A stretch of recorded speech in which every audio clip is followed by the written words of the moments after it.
করেন।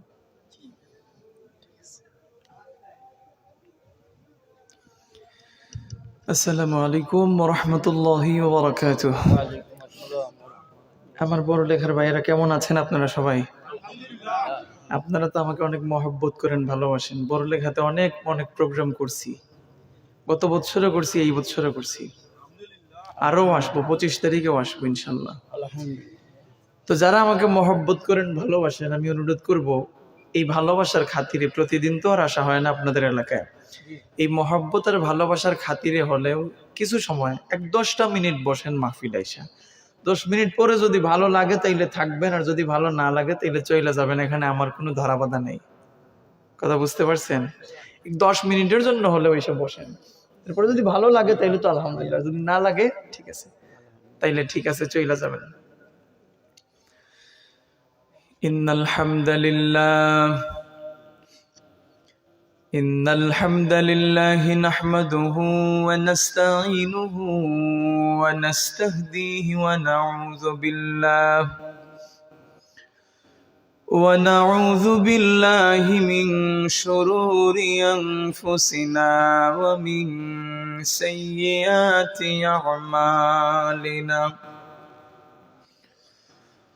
من يهده الله فلا مضل له ومن يضلل فلا هادي له. وأشهد أن لا إله إلا الله وحده لا شريك له. وأشهد أن سيدنا وسندنا ونبينا وشفيعنا وحبيبنا وطبيبنا وطبيب قلوبنا ومولانا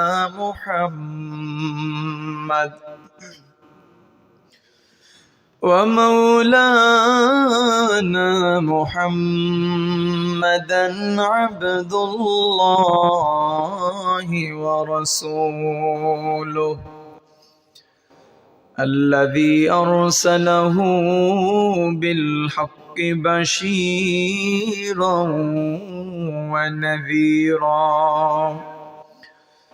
وداعيا إلى الله بإذنه وسراجا وقمرا منيرا. أما بعد فقد قال الله تبارك وتعالى في كلامه المجيد والفرقان الحميد. أعوذ بالله من الشيطان الرجيم. بسم الله الرحمن الرحيم. والعصر إن الإنسان لفي خسر إلا الذين آمنوا وعملوا الصالحات وتواصوا بالحق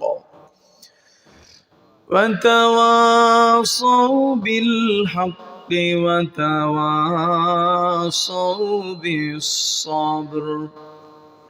صدق الله مولانا العظيم وصدق رسوله النبي الكريم ونحن على ذلك من الشاهدين والشاكرين والحمد لله رب العالمين.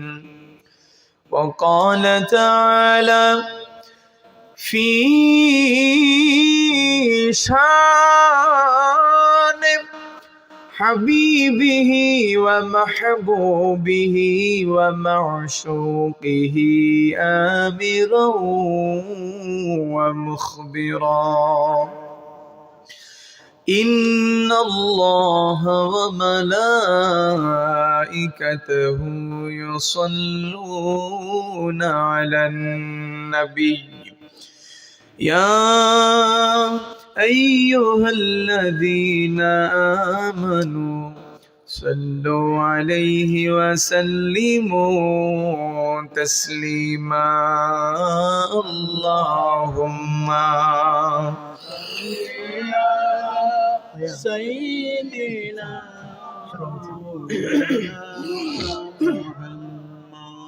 وعلى آل سيدنا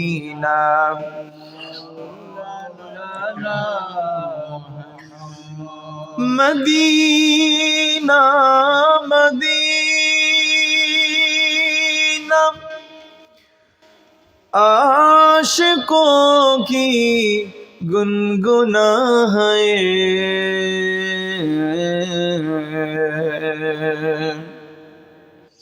دیدار مدینہ عاشقوں کی تمنا ہے اللہم صلی علی سیدنا مولانا محمد وعلى آل سيدنا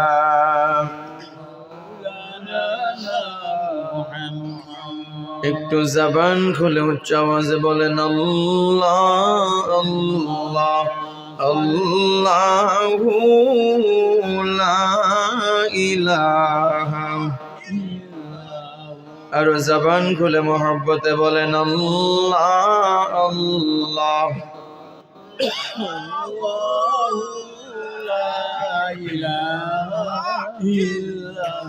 গুনাহগারের গুনাহ জোরে দরুদে আপনার গুনাহগারের গুনাহ জোরে দরুদে আপনার দয়া করে তরাইবেন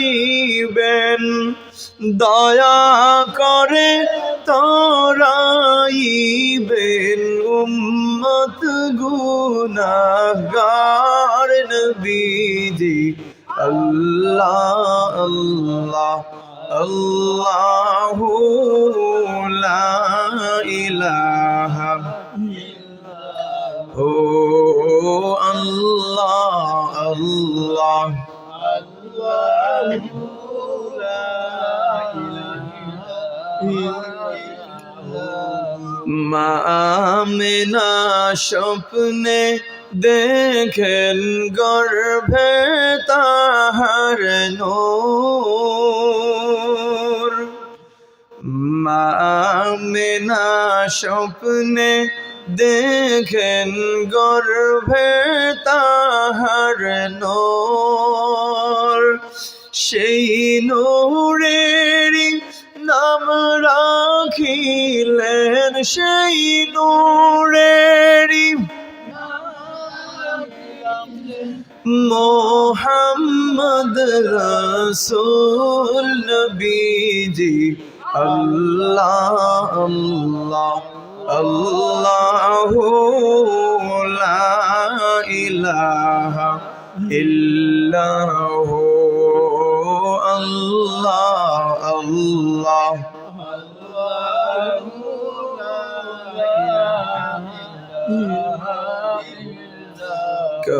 কৌসারের মালিক আপনি কোরআনে প্রচার কৌসারের মালিক আপনি কোরআনে প্রচার রোজ হাসরে পিলাইবেন, রোজ হাসরে হাউজে কৌসার নবীজি আল্লাহ আল্লাহ আল্লাহু লা ইলাহা ও আল্লাহ আল্লাহ আল্লাহু লা ইলাহা মতের তুফান চলবে যখন নবী গো আমরার, মতের তুফান চলবে যখন নবী গো আমরার, দয়া করে দেখাইবেন, দয়া করে দেখাইবেন চেহারায় আনওয়ার নবীজি আল্লাহ আল্লাহ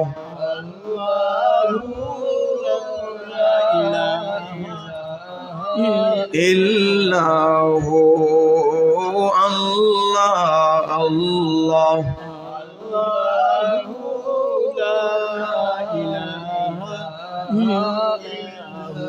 রহমাতাল লিল আলামিন নবী রহমতের ভান্ডার, রহমাতাল লিল আলামিন নবী রহমতের ভান্ডার, দয়া করে তাড়াইবেন, দয়া করে তাড়াইবেন উম্মত গুনাহগার নবীজি আল্লাহ আল্লাহ আল্লাহু লা ইলাহা ইল্লাহু আল্লাহ আল্লাহ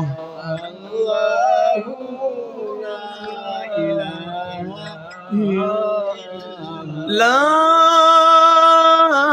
ইলাহা ইল্লাল্লাহ মুহাম্মাদুর রাসূলুল্লাহ সাল্লাল্লাহু আলাইহি ওয়াসাল্লাম। অধ্যকার ঐতিহ্যবাহী দারুল হুদা এম.এল. হাফিজিয়া দাখিল মাদ্রাসা নিজ বাহাদুরপুর বড়লেখা মৌলভীবাজারের উদ্যোগে বার্ষিক ওয়াজ ও দোয়ার মাহফিলের সম্মানিত সভাপতি সাহেব, আজকের মাহফিলের সম্মানিত প্রধান অতিথি, জামানার শ্রেষ্ঠতম মুজাদ্দিদ শামসুল উলামা আল্লামা ফুলতলি সাহেব কিবলা রহমতুল্লাহ আলাইহির সুযোগ্য নাতি, আমাদের ফুলতলি মসলকের রত্ন হযরত মাওলানা হাফিজ মারজান আহমদ চৌধুরী সাহেব ফুলতলি সহ দিগর উলামায়ে কেরাম। আরও আলোচনা করবেন আপনাদের বড় লেখারই কৃতি সন্তান, যিনার আলোচনা শুনলে আসলেই মনে হবে না ওই লোকটা বড় লেখার লোক।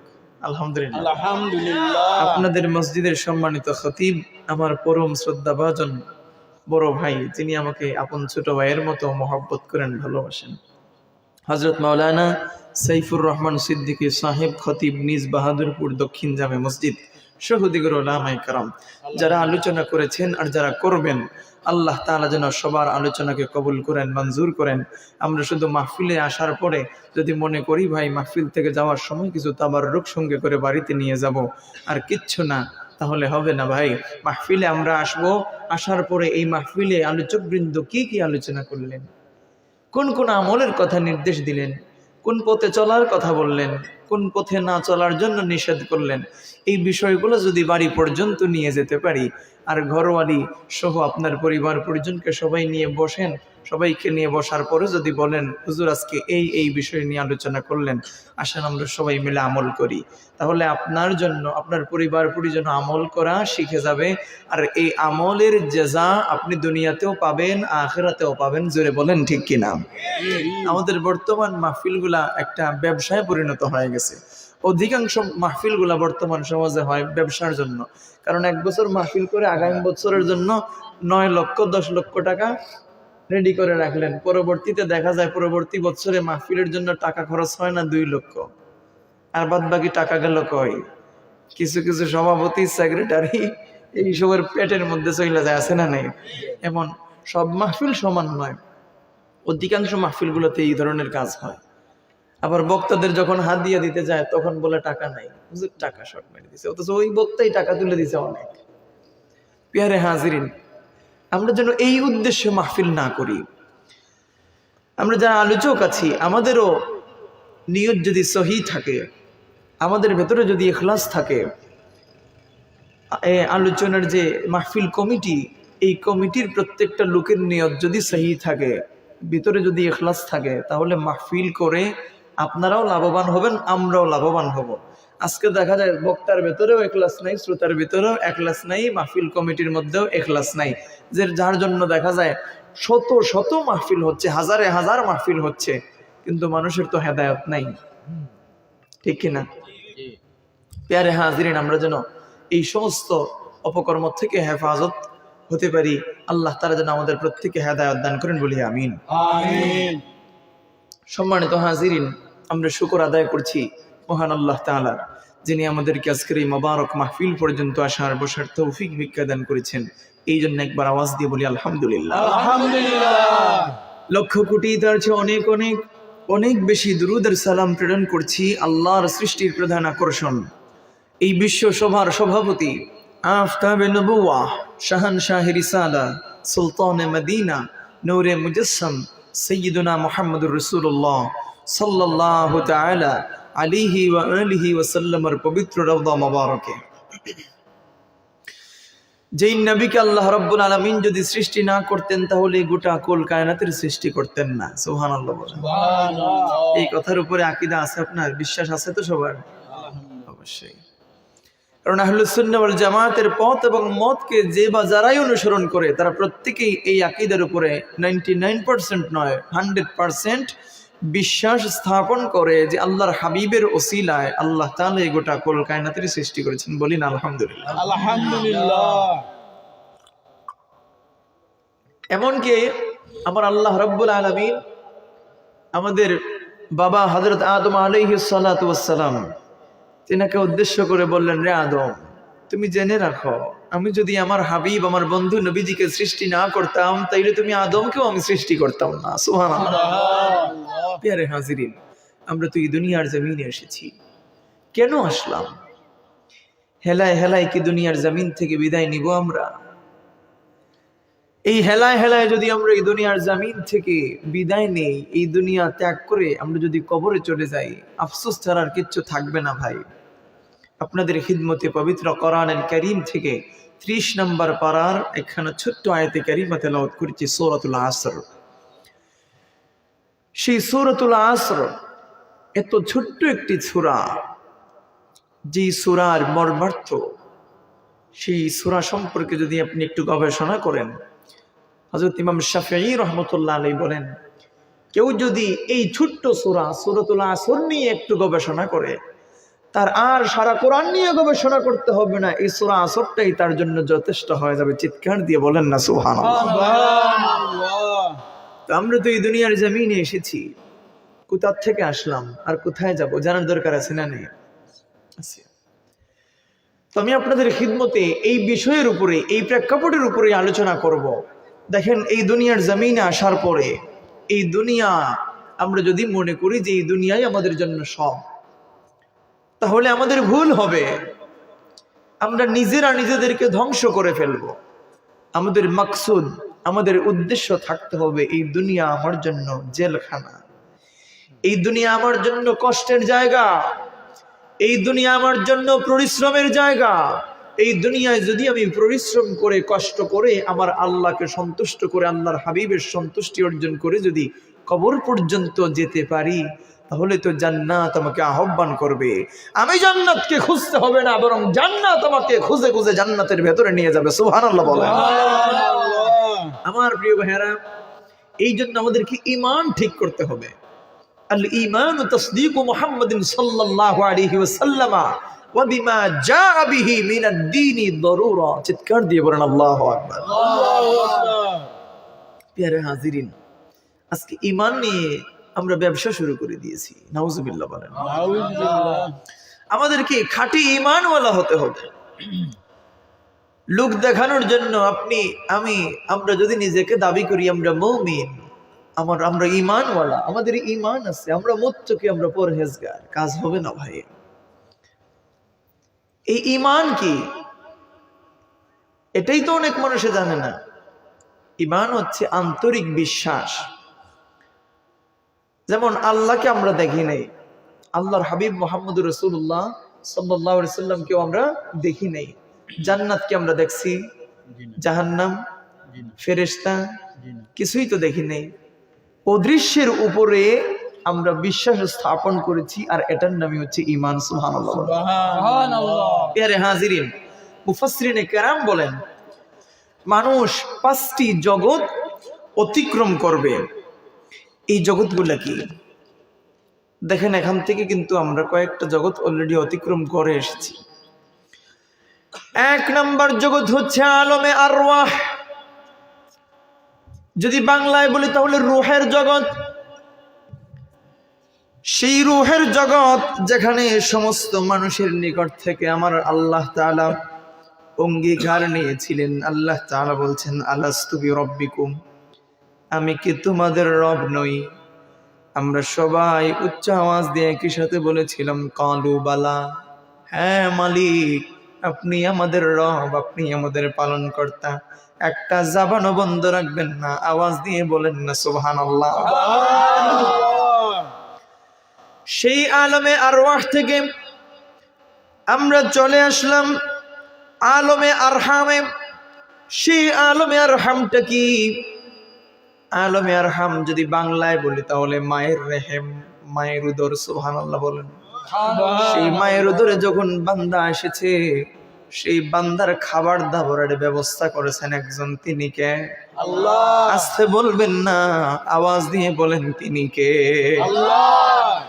দুনিয়ার জমিনে সন্তান যখন প্রসব হয়, মানুষ যখন সন্তানকে প্রসব করে, প্রসব করার পরে আবার দেখা যায় সন্তান প্রস্রাব করে, পায়খানাও করে। কিন্তু মায়ের রেহিমে যখন ছিল সন্তান, মায়ের পেটে যখন সন্তান ছিল, তখন কোথায় প্রস্রাব করলো আর কোথায় পায়খানা করলো, কোথায় মা আর কোথায় বাবা প্যাম্পার্স লাগাইলো, এই ধরনের কোনো সুযোগ ছিল নি ভাই।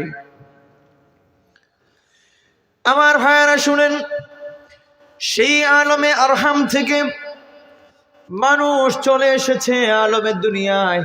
বাংলায় যদি বলি এই দুনিয়ার জগৎ, তাহলে দেখেন তো ভাই, একটা মানুষ, একটা পুরুষ মানুষ একটা ইটকে পেটের সাথে বেঁধে ঘন্টা 2 ঘন্টা সময় অতিবাহিত করতে পারবে না, ইটটা খুলে ফেলবে। কিন্তু সেই মা জননী 10 মাস 10 দিন সন্তানকে গর্ভে ধারণ করেছে। এই সন্তানকে নিয়ে কাপড় ধৌত করেছে, ঘরের কাজ করেছে, পরিবারের কাজ করেছে, ধানের কাজ করেছে, রান্না বান্না করেছে, পুকুর থেকে বালতি ভরে কলসি ভরে পানি পর্যন্ত নিয়ে এসেছে। সেই মা কিভাবে সহ্য করলো একবার চিন্তা করে দেখেন। এখন যদি এমনও সমাজ, আমাদের সমাজের মধ্যে এমন অনেক যুবক ভাইয়েরা আছে, অল্প কথার জন্য মা বাবা আরো বাধ্য হয়ে যায়, অল্প কথার জন্য সুন্দরী 3 কথার বউয়ের জন্য মা জননীকে আর জন্মদাতা পিতাকে কটু কটু কথা বলে। এমনকি এমন নজির আছে, সেই সন্তান মা বাবাকে ঘাড় ধাক্কা দিয়ে ঘর থেকে বিদায় করে দেয়। ঠিক কিনা বলেন? আমার ভাইয়েরা চিন্তা করেন, ওই লোকটা যদি একটাবার চিন্তা করত আমি তো এই দুনিয়ার জমিনে চিরস্থায়ী নয়, এই দুনিয়ার জমিন ত্যাগ করে আমাকে কবরে যেতে হবে। এই দুনিয়ায় তো আমি চিরদিন থাকার জন্য আসি নাই। এই দুনিয়ার মোহ মায়া ত্যাগ করে যখন আমি চলে যাব, আর আল্লাহর আদালতের কাঠগড়ায় দাঁড়ানোর উপরে আল্লাহ তাআলা যদি আমাকে জিজ্ঞেস করেন, তুমি তোমার মাকে কষ্ট দিলা কেন, তুমি তোমার বাবাকে কষ্ট দিলা কেন, এবার ওই সন্তানকে জবাব দিবে। তার কাছে তো জবাব বলতে কিছু নাই, ঠিক কিনা বলেন? আমার ভাইয়েরা, বিনয়ের সাথে বলি, এই জন্য মাকে কষ্ট দিবেন না, বাবাকে কষ্ট দিবেন না, বউয়ের জন্য আপন ভাই বোনকে কষ্ট দিবেন না। যদি কষ্ট দেন, আপনার মা যতক্ষণ পর্যন্ত আপনাকে মাফ না করবে, আপনার বাবা যতক্ষণ পর্যন্ত আপনাকে মাফ না করবে, আপনার ভাই বোন যতক্ষণ পর্যন্ত আপনাকে মাফ না করবে, ততক্ষণ পর্যন্ত আমার আল্লাহ তাআলা আপনাকে মাফ করবেন না। আমার ভাইরা, বিনয়ের সাথে বলি শুনেন, 3 নম্বর জগৎ হচ্ছে আলমে দুনিয়া, দুনিয়ার জগৎ। এই দুনিয়ার জগতে আসার পরে বান্দার কাজ কি? শুধু কি ক্ষেত কৃষি করা, খামার করা, ব্যবসা বাণিজ্য করা? এই কাজ নয়। আমার আল্লাহ তাআলা কোরআনুল কারীমের 27 নম্বর পারা সূরাতুজ জারিয়াতের মধ্যে জানিয়ে দিয়েছেন, وَمَا خَلَقْتُ الْجِنَّ وَالْإِنسَ إِلَّا لِيَعْبُدُونِ সুবহানাল্লাহ বলেন। আল্লাহ তাআলা বলেন, আমি মানুষ এবং জিন জাতিকে সৃষ্টি করেছি আমি আল্লাহর ইবাদত করার জন্য, গোলামি করার জন্য, উপাসনা করার জন্য, দাসত্ব করার জন্য। সুবহানাল্লাহ বলেন। ও ভাই, এবার আপনি আমাকে জিজ্ঞেস করবেন, হুজুর, সব সময় যদি আল্লাহর ইবাদত বন্দেগীতে নিজেকে নিমজ্জিত করে রাখি, আল্লাহর ইবাদত বন্দেগীতে নিজেকে যদি বিভোর করে রাখি, হুজুর, পরিবারের মধ্যে মা আছেন, পরিবারের মধ্যে বাবা আছেন, পরিবারের মধ্যে ভাই বোন আছেন, আমার স্ত্রী আছে, সন্তান সন্ততি আছে, সব আছে, সব সময় যদি শুধু আল্লাহ আল্লাহ করি, আল্লাহর জিকির করি, নামাজ পড়ি, কোরআন তেলাওয়াত করি, ইবাদত বন্দেগী করি, তাইলে পরিবার চলবে কেমনে? ও ভাই, বিনয়ের সাথে আপনাকে বলতে চাই, ইসলাম এত কঠিন নয়, ঠিক কিনা বলেন? ইসলাম এত কঠিন নয়। Complete code of the life. আল্লাহ তাআলা কোরআনুল কারীমের মধ্যে বলেন, ইন্নাদ-দীনা ইনদাল্লাহিল ইসলাম। আল্লাহ তাআলা বলেন, আল্লাহ পাকের কাছে সবচাইতে মনোনীত দ্বীনের নাম হচ্ছে ইসলাম। ইসলামের মধ্যে বাড়াবাড়িও নাই, ইসলামের মধ্যে কি ছাড়াছাড়িও নাই। সুবহানাল্লাহ বলেন। আমার প্রিয় ভাইয়েরা শুনেন, বিনয়ের সাথে বলি, আপনি আল্লাহর ইবাদত করবেন, পাশাপাশি আপনি আপনার পরিবারের জন্য ইনকাম করবেন, হালাল তরিকায় রিজিকের সন্ধানে বের হয়ে যাবেন, এটা জায়েজ আছে, কোনো অসুবিধা নেই, এটা করতে পারেন। তবে আল্লাহকে বাদ দিয়ে, কোরআনকে বাদ দিয়ে, নামাজকে স্যাক্রিফাইস করে দিয়ে আপনি যদি কাজ করেন, আর যত বড়ই কাজই আপনি হয়ে যান না কেন, এমনকি নামাজ, রোজা, ইবাদত বন্দেগী এইগুলা বাদ দিয়ে যদি আপনি মক্কা মদিনার ঝাড়ুদার হয়ে যান না কেন ভাই, তবুও কোনো কাজ হবে না। কথা বলেন ঠিক কিনা? এই জন্য সন্তুষ্ট করতে হবে কাকে? আল্লাহকে। আল্লাহকে যদি সন্তুষ্ট আমরা করতে পারি, তাহলে আমরা দেখবেন আমাদের সব কাজের মধ্যে আল্লাহ বরকত দিয়ে দিয়েছেন। সুবহানাল্লাহ। এখানে আরেকটা কথা বলে নিই, আল্লাহ তাআলা কোরআনুল কারীমের সূরাতুল লুকমানের মধ্যে একখানা আয়াতে কারীমের মধ্যে বলেন, আনিশকুরলি ওয়া লিওয়ালিদাই, তোমরা আমি আল্লাহর শুকর আদায় করো, পাশাপাশি তোমাদের মা বাবারও শুকর আদায় করো। সুবহানাল্লাহ। এখন মা বাবার খিদমত করতে হবে, মা বাবাকে সন্তুষ্ট করতে হবে, মা বাবার যা প্রয়োজন সেটা দিতে হবে। এখন যদি আপনার মা আর বাবা আপনাকে বলেন, যাও বাবা 1 বোতল মদ নিয়ে আসো, এটা দেওয়া যাবে? দেওয়া যাবে না। মা বাবা যদি বলেন, যাও বাবা একটু চুরি করে, ডাকাতি করে, ছিনতাই করে কিছু টাকা নিয়ে আসো, এটা করা যাবে? করা যাবে না। এই ধরনের যত অপকর্ম আছে, এগুলো যদি মা বাবা করার জন্য হুকুম দেন আপনাকে, এই হুকুম যদি আপনি অমান্য করেন এটা জায়েজ আছে, হুকুম অমান্য হলে কোনো সমস্যা হবে না। তবে হক যদি কোনো হুকুম দেন যে নামাজ পড়ে বাবা, কোরআন শরীফের তেলাওয়াত করো, দান সদকা করো, এগুলো যদি হুকুম করেন তাইলে এগুলো অবশ্যই অবশ্যই করতে হবে। সুবহানাল্লাহ বলেন না? এবার আসেন প্রিয় ভাইয়েরা, দুনিয়ার কাজ করবেন, নিজের পরিবারও তো চলতে হবে। এবার শুনেন আমার ভাইয়েরা, বলি আপনি আল্লাহর ইবাদত করবেন, আল্লাহর গোলামি করবেন, আমার রবের দাসত্ব করবেন। কিভাবে করবেন? আপনি ফজরের নামাজ আদায় করেন, ফজরের নামাজের পর থেকে নিয়ে আপনি জোহর পর্যন্ত যে সময়টা পান সেই সময়টা আপনি কাজে ব্যয় করেন, দুনিয়ার কাজে। দুনিয়ার কাজে যদি আপনি এই সময়টাকে ব্যয় করতে পারেন, আর আল্লাহর কুদরতের কদম মোবারকে যদি আপনি ফজরের নামাজের সিজদাটা দিতে পারেন, এই নামাজ পড়ে আপনি জোহর পর্যন্ত কাজ করার কারণে আপনার নামায়ে আমলের মধ্যে নফল ইবাদত বন্দেগীর সওয়াব দিয়ে দেবেন একজন, তিনি কে? আমার ভাইরা বলি শুনেন, জোহরের আজান যখন হলো, সেই জোহরের আজান শোনার পরে বান্দা আর এক মুহূর্ত দেরি করবে না, আর দেরি করা যাবে না। আল্লাহর জিকিরের দিকে বান্দা দৌড়াবে, নামাজে যাবে।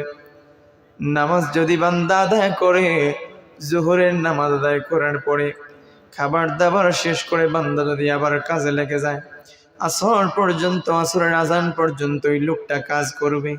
এই লোকটা আসরের আজান পর্যন্ত দুনিয়ার জন্য কাজ করবে, নিজের পেট চালানোর জন্য কাজ করবে। কিন্তু যতক্ষণ পর্যন্ত দুনিয়ার কাজ করবে ততক্ষণ পর্যন্ত আমার আল্লাহ তাআলা ওই লোকটার নামায়ে আমলের মধ্যে নফল ইবাদত বন্দেগীর সওয়াব দিয়ে দিবে। তাইলে লাভ না ক্ষতি ভাই? এখানে কি আপনার কাজ বন্ধ হয়েছে? কাজ বন্ধ হয় নাই, জাস্ট নামাজের সময়টা একটু গ্যাপ পড়ছে। আচ্ছা বলেন তো ভাই, এখানে অনেক মানুষ আছেন শ্রমিক, অনেকে আছেন শ্রমিক, কাঠমিস্ত্রির কাজ করেন, কেউ আবার রাজমিস্ত্রির কাজ করেন, কেউ আবার বিভিন্নভাবে এই যে দিন মজুরের কাজ করেন। এখন দিন মজুরের কাজে যাওয়ার পরে আপনি যদি যার ঘরে কাজে যাবেন তাকে যদি বলেন ভাই আপনার ঘরে আমি কাজ করব, তবে আমার একটা শর্ত আছে, জিজ্ঞেস করবে শর্তটা কি?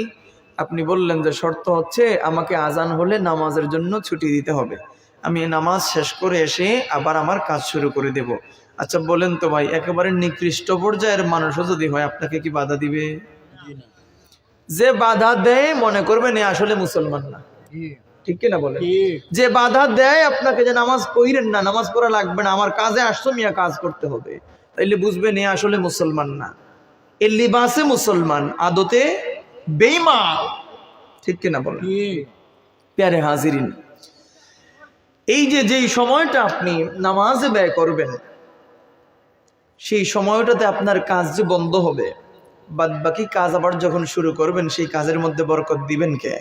আল্লাহ। আসতে বললেন না, জোরে বলেন কে?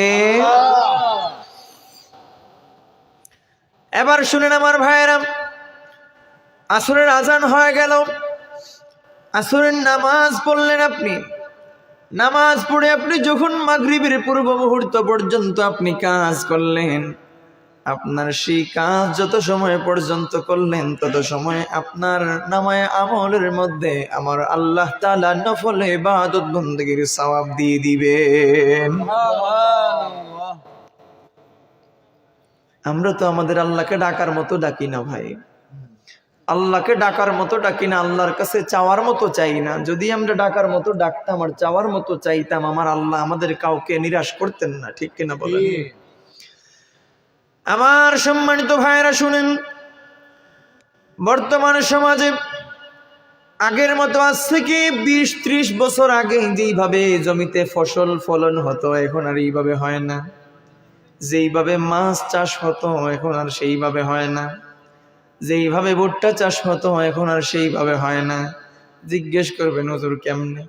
অনেক কৃষক ভাইরা আমাদের কাছে আইসা বলে হুজুর একটু দোয়া কইরেন, কানে কানে ফিস ফিস করে বলে হুজুর একটু দোয়া কইরেন। জিজ্ঞেস করলাম কিসের জন্য দোয়া করব? বলে হুজুর 5-7 কেয়ার জমিন খেত করলাম কিন্তু পোকামাকড় নষ্ট করে দিচ্ছে, ইঁদুর ধানগুলা কেটে ফেলতেছে। হুজুর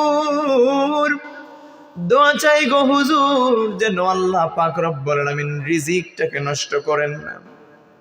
আমার ভাইয়েরা, বন্ধুরা, ও আমার বাবারা, শোনেন, এবার বলেন আপনার জন্য যে দোয়া করব, ও ভাই, আপনার জমির মধ্যে যে রহমত হবে, বরকত হবে, সেই জমির মধ্যে রহমত বরকত তো আপনি আপনার নিজ হাতে নষ্ট করে দিলেন। কেমনে নষ্ট করলেন?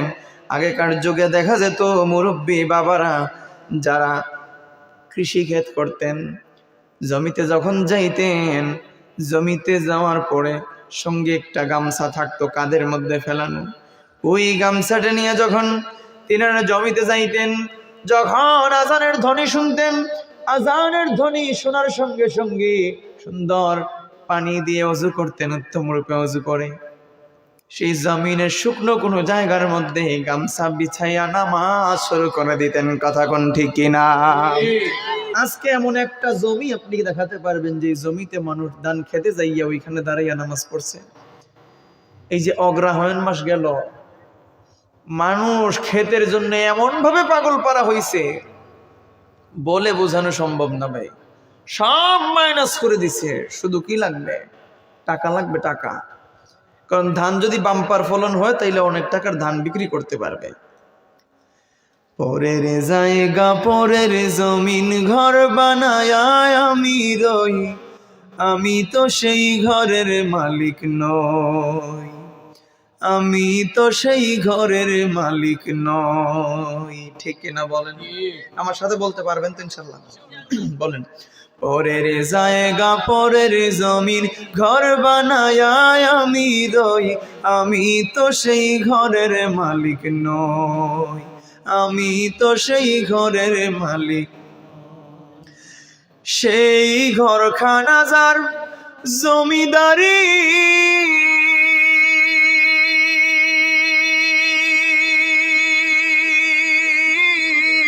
আমি পাই না তাহার হুকুমদারি,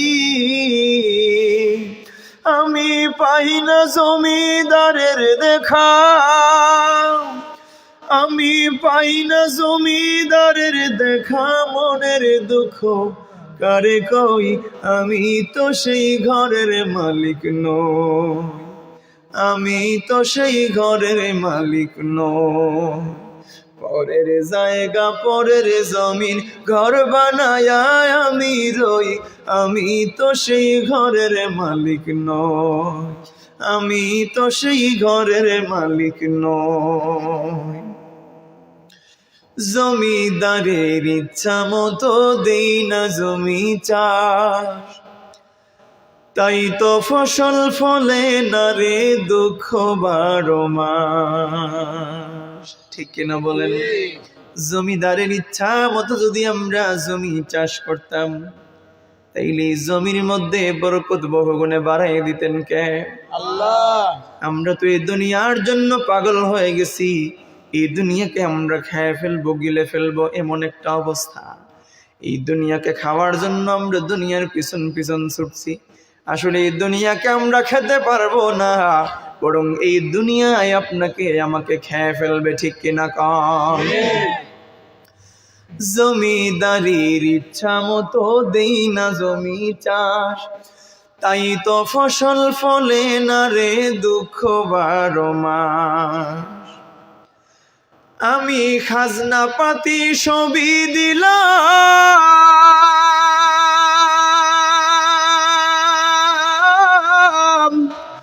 তবু জমিন আমার হয়েছে নিলাম। আমি চলি যে তার মন জোগায়া, আমি চলি যে তার মন জোগায়া, দাখিলাইমি লেনা সই, আমি তো সেই ঘরের মালিক নই, নই রে, আমি তো সেই ঘরের মালিক নই। পরের জায়গা পরের জমিন ঘর বানায় আমি রই, আমি তো সেই ঘরের মালিক নই, নই রে, আমি তো সেই ঘরের মালিক নই। জোরে বলেন ঠিক কিনা? রাগ করছেন আপনারা? কথা প্রসঙ্গে আসলো তাই বললাম। আমার প্রিয় ভাইয়েরা শুনেন, এই দুনিয়ার জন্য আমরা যদি বেহুশ হয়ে যাই, দুনিয়ার জন্য নিজের জীবনটাকে কোরবান করে দেই, চলবে না, কোনো ফায়দা হবে না, সরিষার দানা পরিমাণ উপকার হবে না। আমরা নিজের জীবনকে বিসর্জন দিব আল্লাহ আল্লাহ রসুলের সন্তুষ্টির জন্য, ঠিক কিনা বলেন? আমরা আমাদের নিজের জীবনকে বিসর্জন করব যদি ইসলামের বিপক্ষে কেউ কথা বলে, কোরআনের বিপক্ষে কেউ কথা বলে, কোরআনের বিপক্ষে কেউ কথা বলে, সাহাবায়ে কেরামের বিপক্ষে যদি কেউ কথা বলে, তখন আমরা যদি জিহাদ করি, আমাদের সর্বস্ব বিলীন করে দেই, এমনকি নিজের জীবনটাকে যদি কোরবান করে দেই, হাসতে হাসতে বিজয়ের হাসি হেসে আপনি আমি আমরা আল্লাহর তৈরি জান্নাত পর্যন্ত চলে যাব। সুবহানাল্লাহ।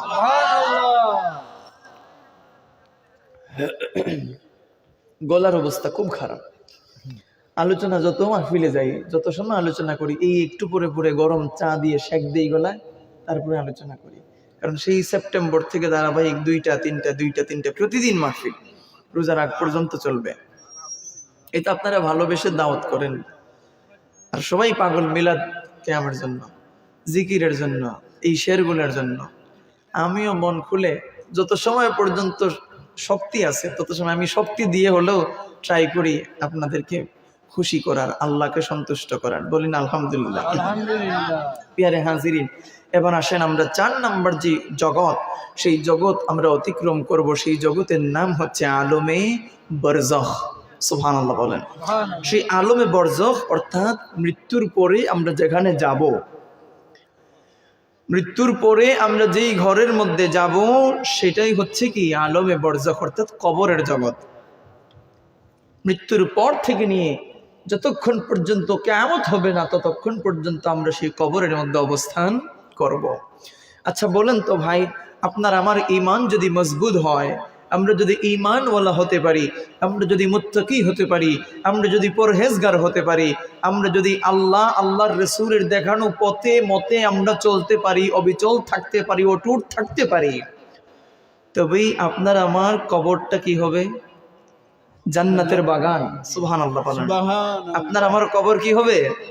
জান্নাতের বাগান। হাদিসে পাকের মধ্যে আল্লাহর হাবিব ইরশাদ করেছেন, এই কবরটা কারো জন্য হবে জান্নাতের বাগান, আর কারো জন্য হবে জাহান্নামের গাড়া। আল্লাহু আকবার বলেন। এই কবরটা জান্নাতের বাগান হোক আমরা চাই কিনা? সব থেকে প্রথম যে স্টেপ মৃত্যুর পরে, সেই স্টেপটা হচ্ছে কবর। এখন বলেন ভাই, বিনয়ের সাথে আপনাদের কাছে জানতে চাই, বিধর্মী লোকেরা, বিশেষ করে যখন হিন্দু ধর্মের ভাইয়েরা, তাদের কেউ যদি মারা যায়, মৃত্যুবরণ করে, তখন তারা কি করে? মৃত্যুবরণ করার পরে তখন আমার সেই হিন্দু ভাইয়েরা তারা জ্বালিয়ে পুড়িয়ে একেবারে ছারকার করে দেয়। তাইলে এই জ্বালিয়ে পুড়িয়ে ছারকার করে দেওয়ার মিনিং কি? কি দাঁড়ালো? জ্বালিয়ে পুড়িয়ে ছারকার করে দিলে আল্লাহ আর পাবেন না। কথা বুঝেন নাই? আল্লাহ আর পাবেন না। যত অপকর্ম করছে, কুকর্ম করছে, এগুলোর শাস্তিও হবে না।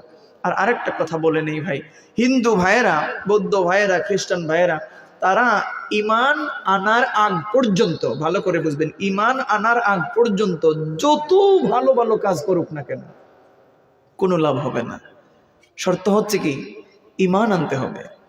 যদি ঈমান এনে নেয়, নবীজির হাদিস সাক্ষী, বিধর্মী কোন লোক তার ধর্ম ত্যাগ করে যখন ইসলামের সুশীতল ছায়াতলে চলে আসার জন্য প্রস্তুতি নেয়, যখন কালিমায়ে তাইয়্যিবা, কালিমায়ে শাহাদাত, এই কালিমাগুলা পাঠ করে যখন সে মুসলমান হয়ে যায়, যখন সে গোসল করবে, আল্লাহ রাব্বুল আলামিন ওই লোকটার অতীত জীবনে যত বড় বড়, যত কঠিন কঠিন মারাত্মক গুনাহ করছে, সব গুনাহগুলো আল্লাহ মাফ করে তাকে মায়ের পেট থেকে সদ্য ভূমিষ্ঠ হওয়া সন্তান যেইভাবে নিষ্পাপ থাকে, ঠিক ওইভাবে আমার আল্লাহ তাকে নিষ্পাপ করে দিবেন। বলি না সুবহানাল্লাহ। কেন এই কথাগুলো বললাম? কারণ আমার অধিকাংশ মাহফিলগুলোতে হিন্দু ভাইরাও আসে আলোচনা শোনার জন্য। গত কিছুদিন আগে টুকের বাজারে সিলেটে আমি মাহফিল আলোচনা করতেছি, বেশ কিছু সময় ওই লোকটা দাঁড়ায়, তিনি একজন ডক্টর, ওই পিছনে প্যান্ডেলের পিছনে দাঁড়ায় তিনি আলোচনা শুনতেছে।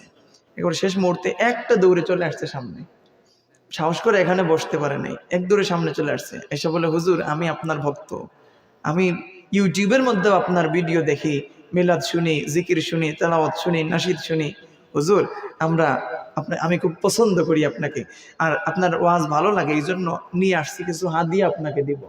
এই বলে ওই লোকটা আমাকে কিছু হাদিয়া দিল।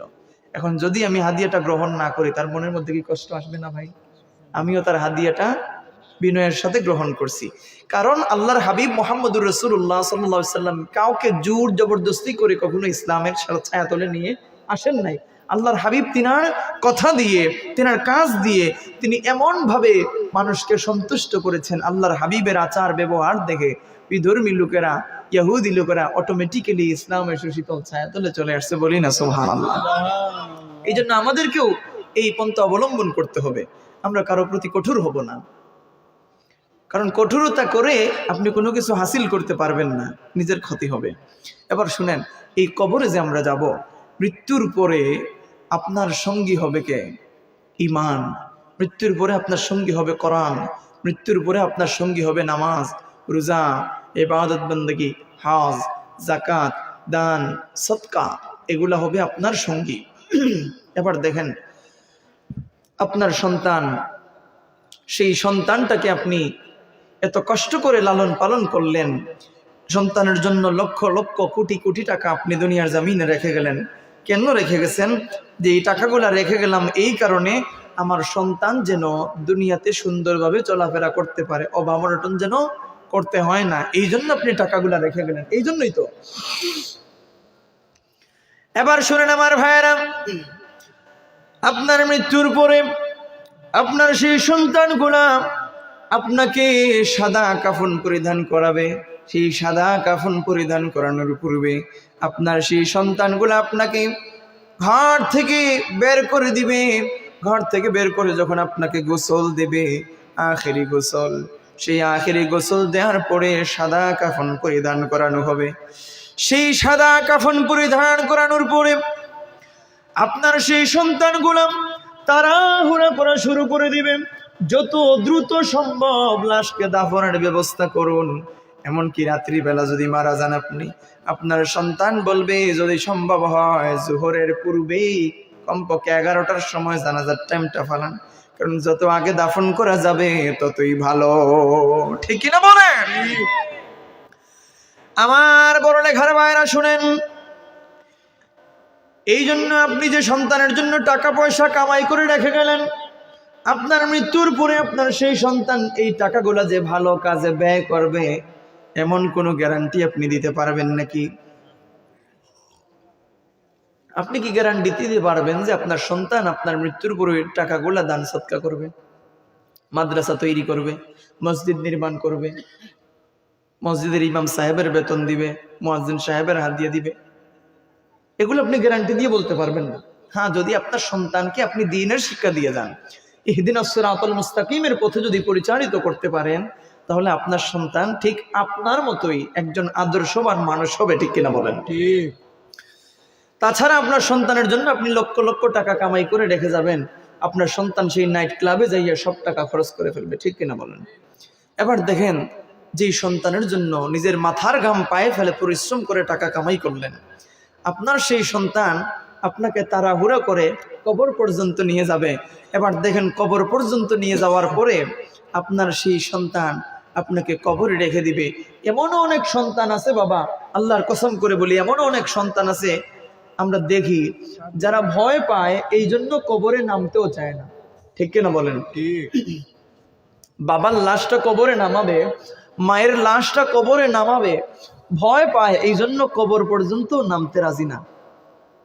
আত্মীয় স্বজন কবরে নামে, তারপরে লাশটা কবরে রাখে। বিসমিল্লাহি ওয়া আলা মিল্লাতি রাসূলিল্লাহ, মিনহা খলাকনাকুম ওয়া ফিহা নুঈদুকুম ওয়া মিনহা নুখরিজুকুম তারাতান উখরা বলে। ঠিক কিনা বলেন? আর সেই সন্তান মাকে বাবাকে কবর পর্যন্ত নামায় না। এবার আরেকটা জিনিস বলে যাই ভাই, জানি না আপনাদের এলাকায় সিস্টেমটা কেমন। মৃত্যুর পরে একজন বাবা এত কষ্ট করে সন্তানকে লালন পালন করে বড় করলেন, এবার বাবার কি আশা নাই যে আমার মৃত্যুর পরে আমার সন্তান আমাকে গোসল দেওয়াবে, আখেরি গোসল? প্রত্যেক বাবাই তো আশা করেন, কিন্তু অধিকাংশ জায়গাগুলোতে দেখবেন সন্তানগুলা গোসল করায় না। 500 টাকা 1000 টাকা দিয়ে ভাড়া করে নিয়ে আসে ধৌত করার লোক। ওই লোকটা আইসা না আউযুবিল্লাহ আছে, না বিসমিল্লাহ আছে, না সুবহানাল্লাহ আছে, যেমনে মন চায় সেমনে ধৌত করে শেষ, টাকাগুলো নিয়ে চলে গেল বিদায়। আচ্ছা বলেন তো ভাই, আপনি যদি আপনার বাবার লাশটাকে ধৌত করতেন, বাবার লাশ ধরেন, এই আপনার বাবার লাশ, আপনি বাবার লাশটাকে ধুইতেছেন, তখন কি আপনার অতীতের স্মৃতি মনে পড়বে না? বাবা যেভাবে নিজে না খেয়ে আপনাকে খাওয়াতেন, সেই কথাগুলো কি মনে পড়বে না? বাবার হাত ধরে আঙ্গুল ধরে আপনি মসজিদে যেতেন, মনে পড়বে না? বাবার স্মৃতিচারণ করবেন না? এই কথাগুলো যখন মনে হবে, আর চোখ থেকে যখন টপ টপ টপ টপ করে আপনার চোখের পানিগুলা পড়বে, আর যখন আল্লাহ পাকের কাছে আপনি মুনাজাত করবেন, আল্লাহ মনে মনে বলবেন, আল্লাহ আমার বাবাকে মাফ করে দাও, আল্লাহ আমার বাবাকে মাফ করে দাও। আচ্ছা বলেন তো ভাই, সন্তান যদি মা বাবার জন্য দোয়া করে, আর মা বাবা যদি সন্তানের জন্য দোয়া করে, মধ্যখানে কোনো পর্দা কি থাকে? মধ্যখানে কোনো পর্দা নাই, সরাসরি আমার আল্লাহর দরবারে এই দোয়াগুলো কবুল হয়ে যায়, বলি না সুবহানাল্লাহ। এবার সেই সন্তানটা যখন তার বাবার লাশটাকে ধৌত করবে, এবার তার স্মৃতিচারণ হবে, আমার বাবা আমার জন্য কত কষ্ট করেছেন, কত পরিশ্রম করেছেন। এই যে স্মৃতিচারণ করবে, আর সন্তান চোখের পানি ছাড়বে আর কান্না করবে, আর আল্লাহর কাছে আপনার জন্য সাহায্য প্রার্থনা করবে, আপনার মাগফিরাতের জন্য আল্লাহ পাকের কাছে দোয়া চাইবে, আমার আল্লাহ তাআলা আপনাকে মাফ করে দিবেন, বলি না সুবহানাল্লাহ। আমাদের বর্তমান সমাজের মানুষ মনে করে টাকা হইলেই তো সব চলে, টাকা দিয়ে মায়ের লাশ বাবার লাশ ধৌত করিয়ে ফেলবো, অসুবিধা নেই। কিন্তু নিজে ধোয়া আর বাবার লাশ মানুষকে ভাড়া করে এনে ধোয়ানো, এখানে তফাৎ আছে না নেই? আছে। এই ধরনের কার্যকলাপ থেকে আমরা যেন বের হয়ে আসতে পারি, আল্লাহ তাআলা যেন আমাদেরকে তৌফিক দান করেন, বলি আমিন।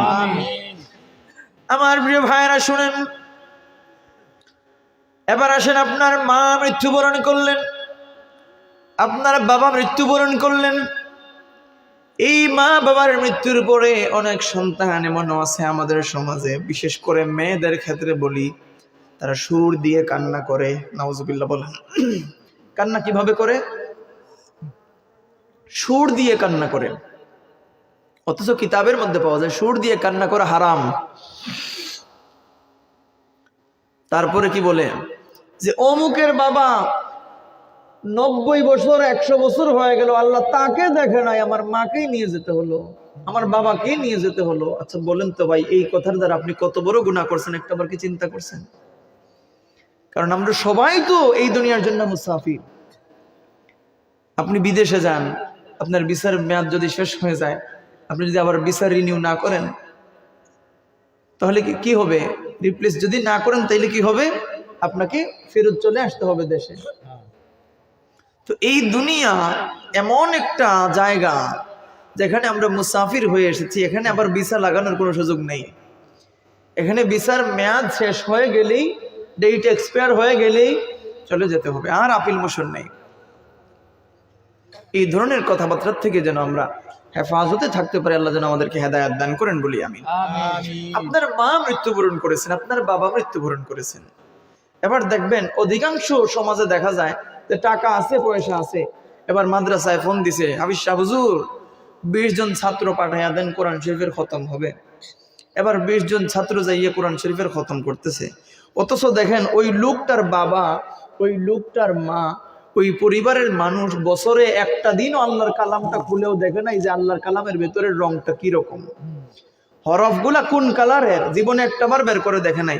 এমন অবস্থায় মসজিদ থেকে আপনি যদি মক্কা শরীফ থেকেও হাজী সাহেবদেরকে নিয়ে আইসা বললেন যে এখানে কোরআন শরীফ খতম লাগাইয়া দেন, কাজ হবে নি ভাই? এখন বলবেন হুজুর আপনি কি খতম বিরোধী নাকি? না রে ভাই, আমি খতম বিরোধী না, আমি নিজেও খতম পড়ি। কথাগুলো কষ্ট থেকে বলতেছি। মানুষ মনে করে তো টাকা দিয়ে সব হয়ে যাবে, আসলে কি টাকা দিয়ে সব হবে?